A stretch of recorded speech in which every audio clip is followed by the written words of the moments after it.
Hello, I'm Dr. Basil Constein from the ACU Online Writing Center, and today we're going to be talking about structural analysis and genre and how to write about these through the lens of the Bible.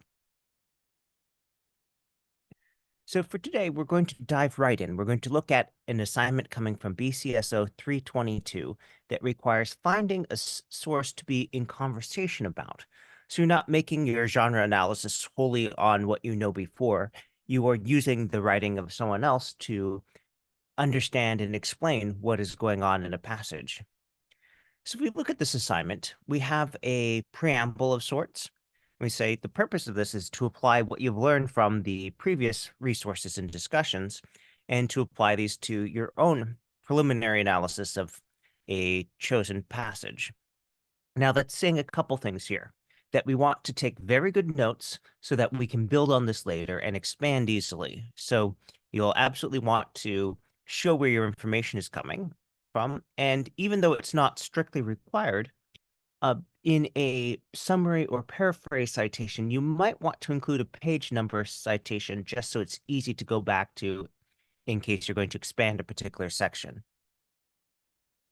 All right, so we have a little bit of reading, and we have to find a article, and we're going to go ahead and go do a search in a database. So let's go ahead and get started on that.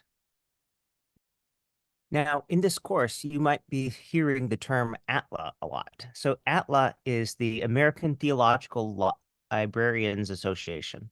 So basically, libraries that have a theology or religion specialist are members of this association that maintains its database on everything that falls under their purvey.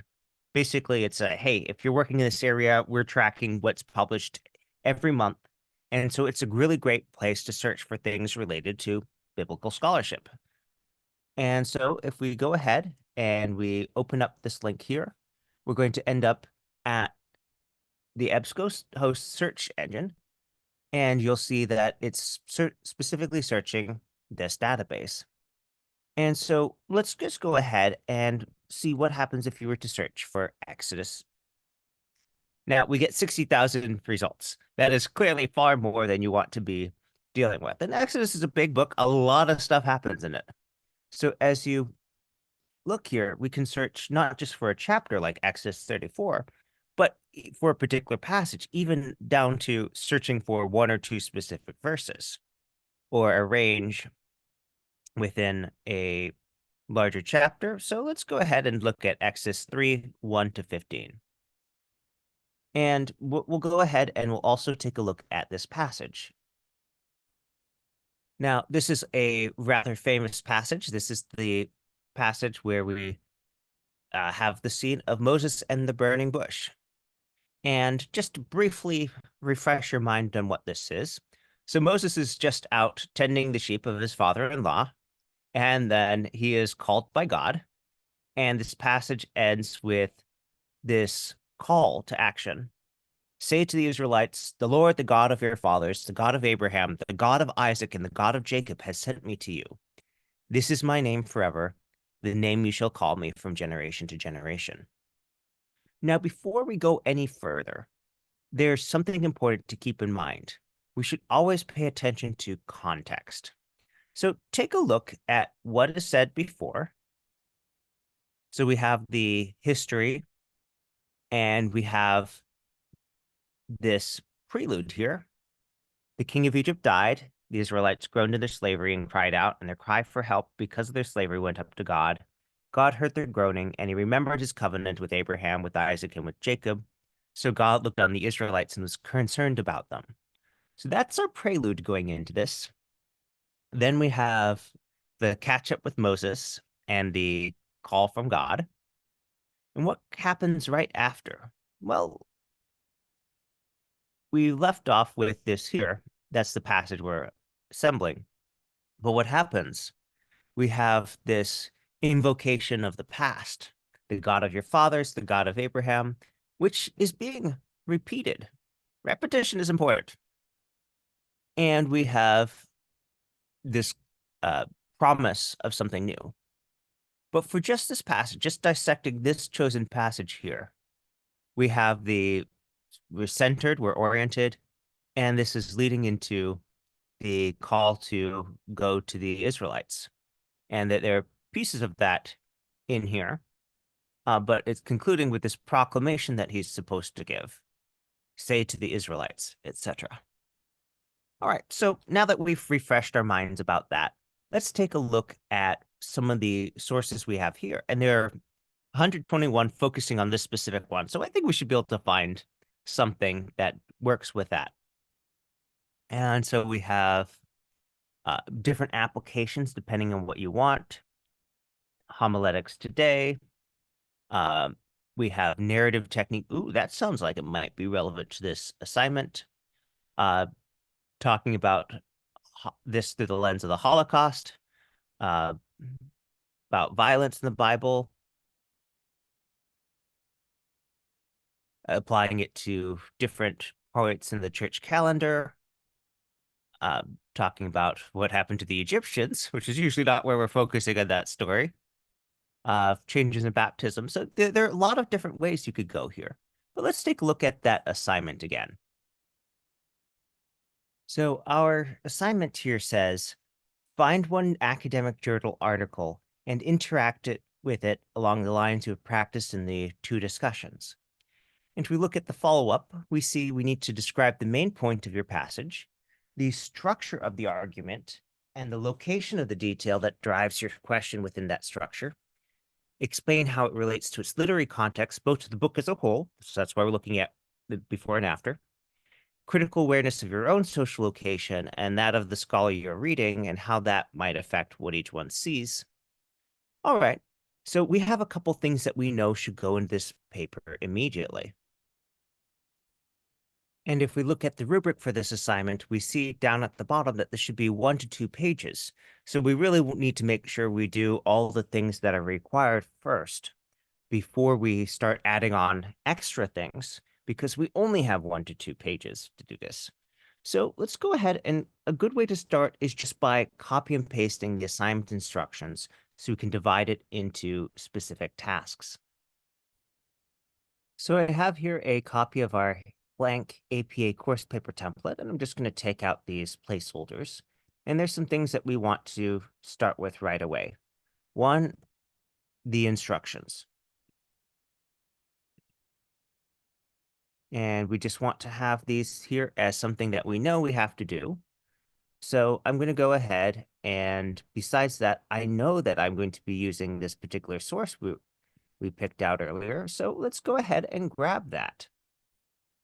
All right, so this is the article that I've selected, and note when that was published, and we'll go ahead and take a look at this. We can grab a PDF here, but something that will save you some time, besides being able to download it conveniently to your computer, is to use one of our cite tools here. And you can see it better in some things than others. So if we just back up briefly, the cite button here, you can see what that icon refers to. Cite will let you scroll down to APA, and this isn't perfect. We need to fix the capitalization, but overall, copy and pasting this will save us a lot of time. So let's go ahead and we'll do that. We're going to go to our Word document, and here in the references section, we're going to paste that entry and go ahead and select match destination formatting, and then we can just remove that bulleting. And then I'm going to apply the hanging indent. And now we can look at it and say, okay, that's supposed to be in title case. Sorry, not in title case, but in sentence case. So we'll use this button to change that into lowercase. And then here, the case of how that's subtitled. Let's take a look at that article here. If we go to the PDF here, we can see how it was formatted in the original source. And we see the Bush notes and comments. So we want to make sure we get that in there. The bush that never burnt, and then this is in parentheses. So there's no colon there. All right, good to know. And this is another reason why we want to look at the original source and not just rely on the database, because this doesn't look right. And once we take that out, that makes a lot more sense. All right. So the bush that never burnt narrative techniques in Exodus 3 and 6, Haythorpe Journal. All right. So anytime we are citing that, it would be Maganae 1975. So social location, we can go ahead and say, all right, social location, 1975 to start. Haythrop Journal, we're not expecting you to do a ton of background research, but often things about the context will tell you something about it. Now, Haythrop Journal, if you just do a Google search, that'll tell you it is a theological journal, and this is a Western world one. It's uh, coming out from a Jesuit press, so it's got a Catholic perspective or Catholic focused. And so, all right, going back to this, we can say that some of the things we know we need to include here.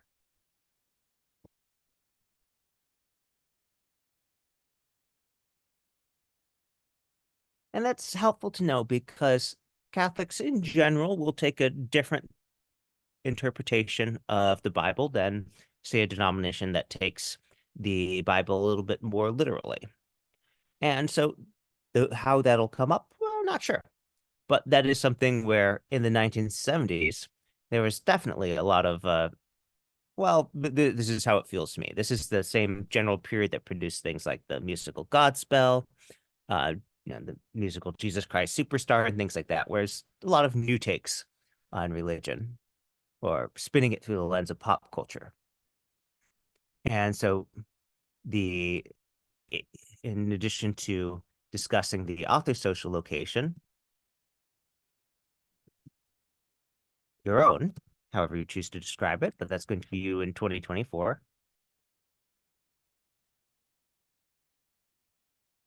and then your own context. And then we, of course, want to list the passage that you are describing.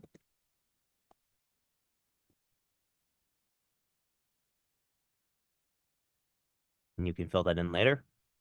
Structure. So this is one of those things where we want to really break down what's going on here. And one of the ways to analyze the structure is to go back to the text and divide it into periods, if you will. So we have the background summary. That's that first line. We have the event, the angel appears, Moses is frightened, then he's called, and you can start listing these one by one. And then we have the call to see the burning bush. This is God's recounting in the relation, the covenant, if you will. And then Moses tries to uh, refuse the call, and then God reassures him that it'll be here and tells him what to say.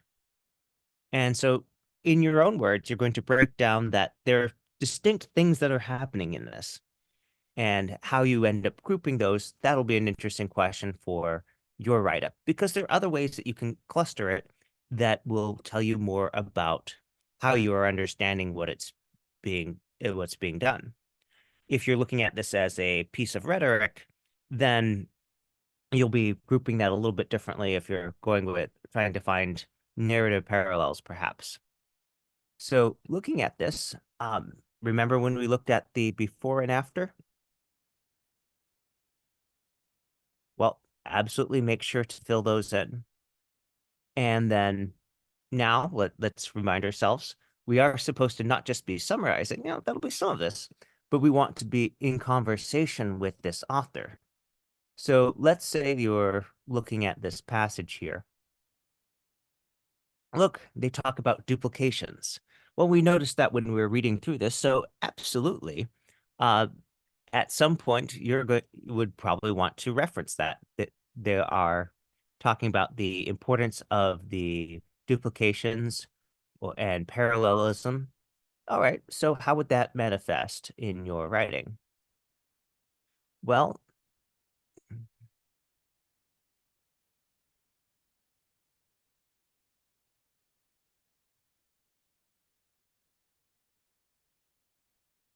And since it's a short passage, rather than say several places, parallelism occurs in, for example,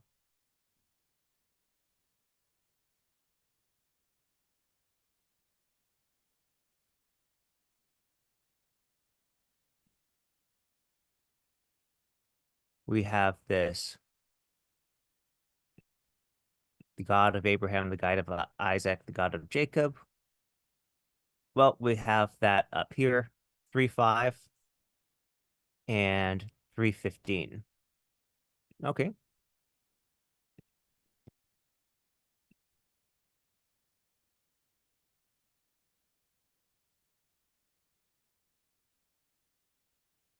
And then you'd want to list what that is.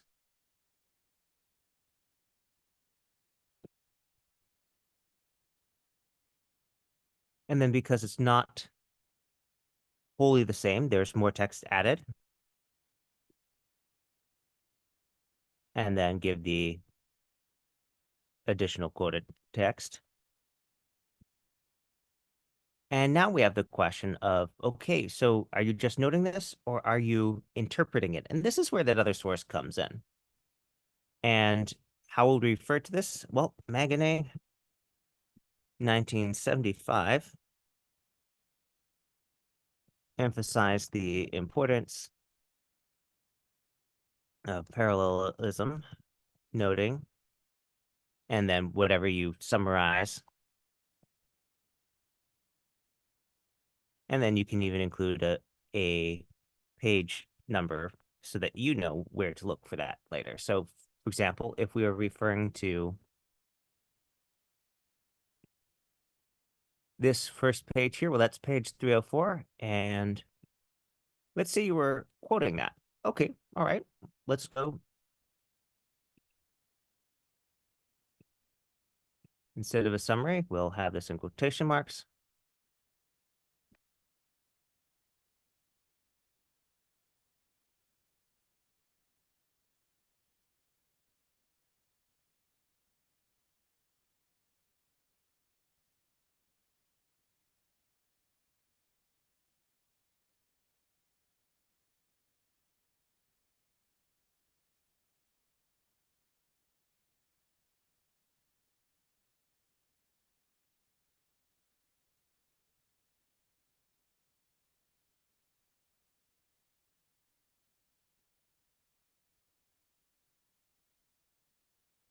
And here's a key point. Don't just summarize that. Don't just quote it.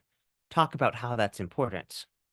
So what is your interpretation of how this affects the reader getting that text again?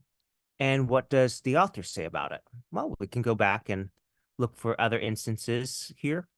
It has the interpretation of what the mount being on the mountain means. We have the invocation of the names in other places. We have